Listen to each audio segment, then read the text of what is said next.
एका छोट्या गावात राहुल नावाचा एक मुलगा राहत होता. राहुल खूप हुशार होता, पण त्याची एक मोठी समस्या होती. तो वेळेची किंमत समजत नव्हता. तो नेहमी म्हणायचा, "अजून वेळ आहे ना, उद्या करू."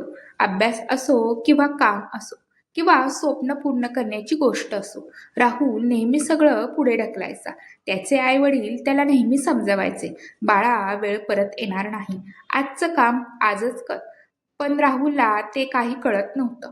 तो तो मोबाईलवर वेळ वाया घालवायचा, मित्रांसोबत भटकायचा आणि महत्त्वाची गोष्ट पुढे ढकलायचा. एके दिवशी त्याच्या शाळेत एक स्पर्धा जाहीर झाली.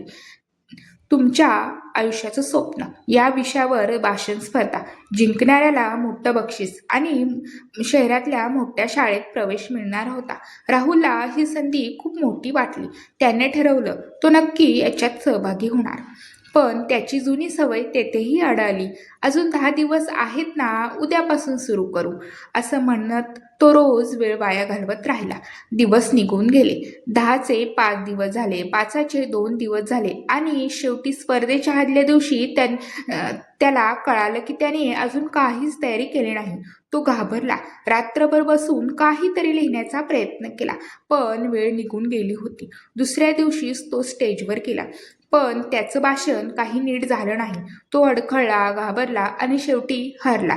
त्याच्याच वर्गातला एक दुसरा मुलगा समीर जिंकला.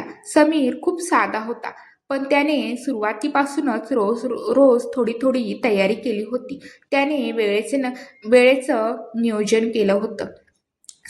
स्पर्धेनंतर राहुल खूप निराश झाला. तो एकटा बसून विचार करत होता. तेवढ्यात त्याचे शिक्षक त्याच्याकडे आले. त्यांनी शांतपणे विचारलं, "राहुल, काय झालं?" राहुल म्हणाला, "सर, मी हरलो. माझ्याकडून काहीच झालं नाही." शिक्षक हसले आणि म्हणाले, "तू हरलास कारण तू वेळेला हरवलं नाहीस. वेळेने तुला हरवलं." राहुल गोंधळला. "म्हणजे?" शिक्षक म्हणाले, "वेळ ही सर्वात शक्तिशाली गोष्ट आहे. जो तिचा आदर करतो तो जिंकतो आणि जो वेळेला हलकं घेतो तो हरतो. तुला हरवणारा समीर नाही, तुझी उद्या करू ही सवय आहे."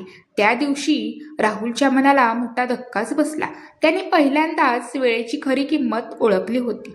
त्याने ठरवलं, आता मी वेळ वाया घालवणार नाही. दुसऱ्या दिवशीपासून त्याने आपलं भविष्य घडवायला सुरुवात केली. तो रोज लवकर उठू लागला, दिवसाचं नियोजन करू लागला आणि प्रत्येक काम वेळेवर पूर्ण करू लागला.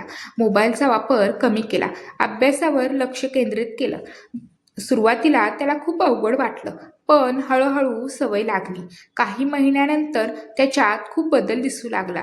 शिक्षक त्याचे कौतुक करू लागले. मित्रही त्याच्याकडे अभ्यासासाठी येऊ लागले. काही वर्षानंतर पुन्हा एकदा स्पर्धा जाहीर झाली. यावेळी राहुल पूर्ण तयारीनिशी उतरला. त्याने रोज थोडा वेळ देऊन अभ्यास केला, भाषणाचाही सराव केला. स्पर्धेच्या दिवशी तो आत्मविश्वासाने स्टेजवर गेला. त्याने खूप सुंदर भाषण दिले. वेळेची किंमत या विषयावर. त्याच्या प्रत्येक शब्दात अनुभव होता, भावना होती आणि सत्य होतं. संपूर्ण हॉल टाळ्याच्या आवाजांनी भरून गेला आणि यावेळी विजय होता राहुल. त्याच्या डोळ्यात आनंद अश्रू होते. त्याने स्टेजवरून खाली येताना आपल्या शिक्षकांकडे पाहिले. शिक्षक फक्त हसले, कारण त्यांना माहीत होतं राहुलने आता वेळेची खरी किंमत ओळखली आहे. वेळ कधीच थांबत नाही, ती सतत पुढे चालत राहते. आपण तिच्यासोबत चाललो तर यश मिळतं, नाहीतर आपण मागे पडतो. उद्या हा शब्द आयुष्य बिघडवतो आणि आज हा शब्द आयुष्य घडवतो. म्हणून लक्षात ठेवा, वेळ वाया घालवू नका, कारण वेळच तुमचं भविष्य घडवते. धन्यवाद.